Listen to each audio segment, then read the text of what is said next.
নমস্কার।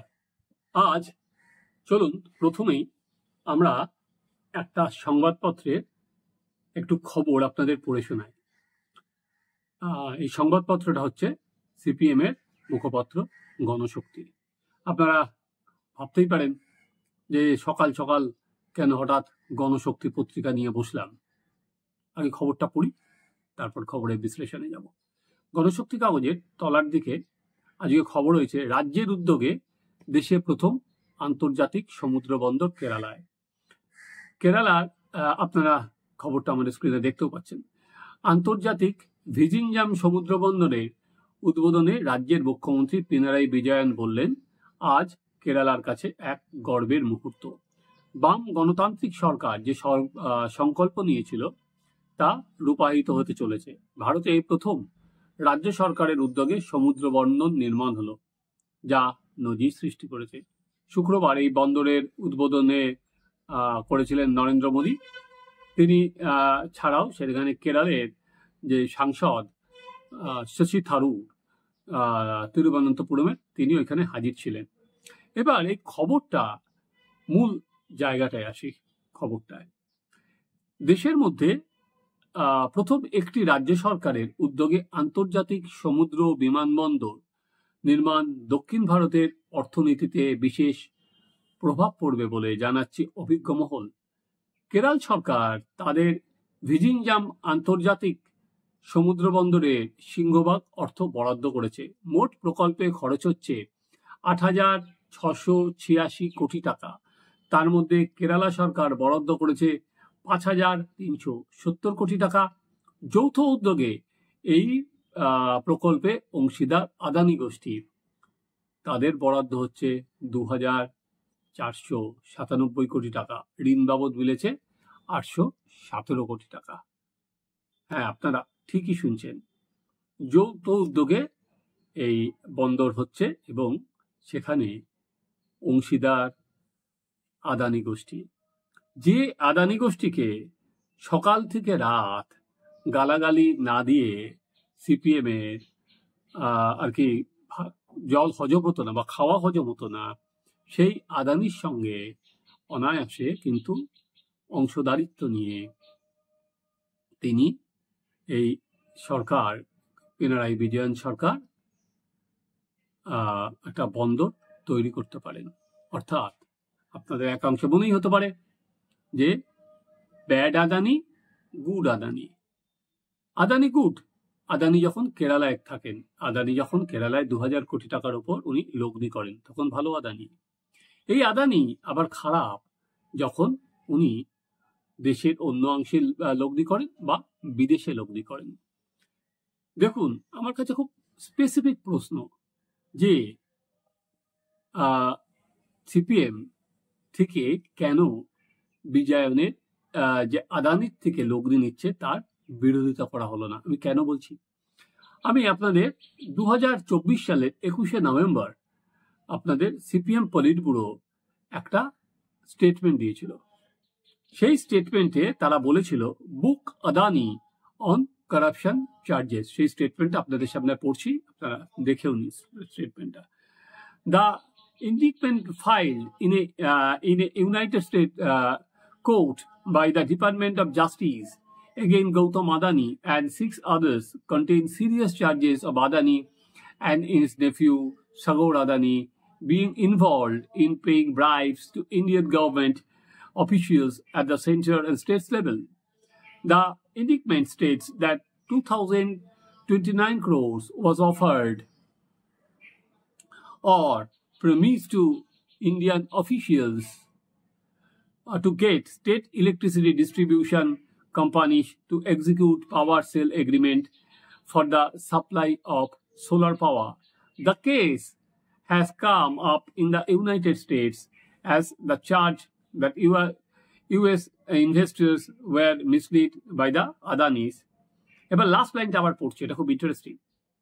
The Modi government cannot hide behind any smokescreen now. The Central Bureau of Investigation must be directly to immediately file a case based on the material provided by the prosecution in the United States. bribery of public servant comes under the Prevention of Corruption Act, which is under the remit of CBI. A full-fledged investigation by the independent agency is required to unearth all other wrongdoings by the Adani group of companies. CPM politburo statement দিয়ে চাইছে আদানির বিরুদ্ধে যাতে CBI তদন্ত হয়। যে CPM সরাসরি একটি শিল্পগোষ্ঠীর বিরুদ্ধে তদন্ত চাইছে, দুর্নীতির অভিযোগ চাইছে, যারা সবসময় দাবি করে যে তারা আর কি রাজনীতির সঙ্গে তাদের দুর্নীতির কোনো মিল নেই, তাই জন্যই তারা ওই বন্ডের টাকা নেননি, এখানে সমস্ত শিল্পগোষ্ঠীকে বন্ডের টাকা নিয়েছেন, তাদেরই নানা রকম সুযোগ সুবিধা দেওয়া হয়েছে, এটা তো সিপিএম অহরহ বলেন। অথচ সিপিএম যে গোষ্ঠীর বিরুদ্ধে সিবিআই তদন্ত চাইছে তাদের থেকে হাত পেতে লগ্নি নিতে তাদের কোনো অসুবিধা হয় না। এটা সরাসরি আপনারাই বলুন, রাজনীতির দ্বিচারিতা ছাড়া আর কি? কেরালে আপনারা দেখবেন লক্ষ্য করে, যখন আদানির বিরুদ্ধে বিষোদ্গার হয় তখন কিন্তু পিনারাই বিজয়ন কোনো কথা বলেন না।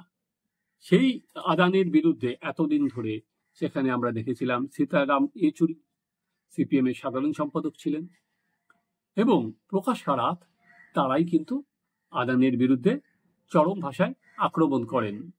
এখানে এই কিছুদিন আগে প্রকাশ কারাত লাস্ট যে পার্টি কংগ্রেস হয়ে গেল তামিলনাড়ুতে, সেখানেও কিন্তু প্রকাশ কারাত আক্রমণ করে। তামিলনাড়ু পার্টি কংগ্রেসে সিপিএম নেতা প্রকাশ কারাত কি বলেছেন আপনাদের একটু পড়ে দিচ্ছি।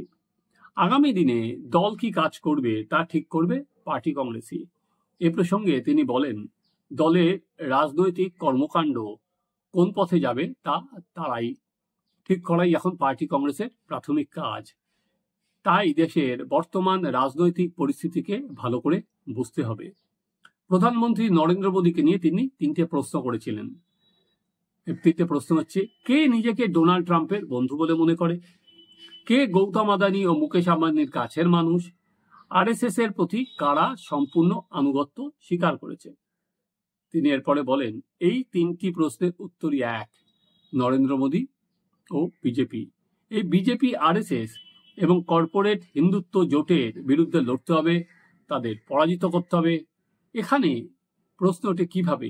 আমরা জানি হিন্দুত্ব বাহিনীর এই রাজনৈতিক দাপট শুধুমাত্র নির্বাচন প্রক্রিয়ার মাধ্যমে শেষ হচ্ছে না। আদর্শ, সংস্কৃতি এবং সামাজিক দিক হিন্দুত্ব বাহিনী আধিপত্য বিস্তার করেছে, গণতন্ত্র ও সংবিধানের ওপর কর্তৃত্ব ফলানো হচ্ছে। তার পার্টি কংগ্রেসে দলের যারা নেতা তাদের সম্পর্কেও আদানি সম্পর্কে বিষোদ্গার থেকে বাদ হয়নি। মাত্র এই কিছুদিন 15-20 দিন আগে পার্টি কংগ্রেস শেষ হয়েছে। ওই মঞ্চে প্রকাশ কারাত যখন বলছিলেন, সিপিএম পলিটব্যুরো সদস্য পিনারাই বিজয়ন হয়তো মনে মনে হাসছিলেন, যার কিছুদিন পরেই সেখানে আদানির সমুদ্র বন্দর যৌথ অংশদারিত্ব নিয়ে শুরু হবে। এবং যে মঞ্চে আপনারা দেখবেন, যে মঞ্চে প্রধানমন্ত্রী নরেন্দ্র মোদী পর্যন্ত বলেছেন যে আজকের এটাই ভারত, যে যেখানে একটা কমিউনিস্ট সরকারের মন্ত্রী আজকে নিজেদের অংশীদার বলছেন গৌতম আদানিকে। এরপরে আপনারা ভাববেন না যে এরপরে বঙ্গ সিপিএম এর নেতারা এ রাজ্যে আদানি নিয়ে সরব হবে না। আবার মোদি আদানি বা তারা যে ছোট করে নাম নিয়েছেন মোদানি, তার বিরুদ্ধে এরা আবার সরব হবেন, আবার বলবেন যে আদানি মোদি সম্পর্কটা কত গভীর, সেটা তারা এখানে আলোচনায় নিয়ে আসবেন। কিন্তু সেখানে এই ভিজিনজ্যাম বন্দরের কথা কিন্তু তারা একবারও উচ্চারণ করবেন না, একেবারে নৈব নৈব চ, ওখানে কোনো উত্তর নেই সেখানে। এর আগে আমরা অন্য একটা বিষয়ে দেখেছিলাম, যখনই মমতা বন্দ্যোপাধ্যায় নরেন্দ্র মোদীর সাথে বৈঠক করতে যেতেন, সিপিএম বারবার করে একটা প্রশ্নই তুলতেন যে আর কি সেটিং, যে কেন মমতা বন্দ্যোপাধ্যায় যাচ্ছেন নরেন্দ্র মোদীর সঙ্গে বৈঠক করবেন। এখানে কিন্তু আমরা দেখলাম নরেন্দ্র মোদী এবং পিনারাই বিজয়ন হাসিমুখী মঞ্চে বসে আছেন। না, এটা সেটিং নয়, একেবারে উন্নয়নের জন্য, উন্নয়নের রাজনীতির জন্য, রাজ্যকে এগিয়ে নিয়ে যাওয়ার জন্য আমি আগেও আমি আর কি গতকালও একটা সেটা অনুষ্ঠান করেছি, সবাইকে এক মঞ্চে আসা দরকার, যেটা পশ্চিমবঙ্গে এখন আর দেখাই যায় না, যেটা অসম্ভব। এই জন্য পশ্চিমবঙ্গ কিন্তু দিনের পর দিন পিছিয়েই চলেছে, পিছিয়ে যাচ্ছে তো যাচ্ছেই, পিছনের দিকে এগিয়ে যাচ্ছি আমরা। কিন্তু আজকে আলোচনায় হচ্ছে সিপিএম এর রাজনীতি আর এই পদে পদে এই দ্বিচারিতা। আবার কিছুদিনের মধ্যে আদানির কালো হাত ভেঙে দাও, গুড়িয়ে দাও, এই মিছিল দেখলেও আশ্চর্য হবে না। আবার এই বঙ্গ সিপিএম এর নেতারা কেরালায় গেলে তো নিশ্চিত থাকতে পারেন ওই বন্দরটা কিন্তু একবার না একবার কি ঘুরে দেখে আসবেই। হ্যাঁ, সেই বন্দরে রূপকথা বা সেই বন্দরের গল্প হয়তো তারা আলিমুদ্দিনের চার দেওয়ালের বাইরে বলবে না। আপনারা দেখতে থাকুন আমাদের চ্যানেল সাবস্ক্রাইব করুন, আপনাদের মতামত জানান।